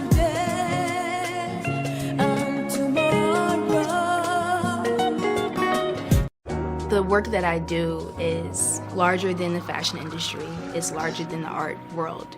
And I believe that I was born to bring newness into this world. I'm Kaima McIntyre. I'm 24 years old and I'm an artist. I create everything from paintings to jewelry design, metaphysical jewelry to be specific, and fashion design. The only reason why my prom dress went viral is because people needed it. Within a few days of going viral, Notori Naughton reached out to me and she's like, I saw your dress, can you make me a dress? I was equally as shocked to be asked by a celebrity to design their dress at the age of 17. That's just one person, and the list just continues to go on, to Janet Jackson, to Tyra Banks. It really hits home. That means that the discussion is happening on the grounds in real time. iRedify is a Black-owned digital platform that showcases Black and Brown cultures and people. The books on the platform are written by African-American authors, Afro-Caribbean authors, African authors, and so much more. Kids 14 and under can read ebooks, listen to audiobooks, and complete learning activities. Kids can even write in the books digitally. Get unlimited access to everything on the platform for only $8.99 a month at iRedify.com. Sign up for your membership today.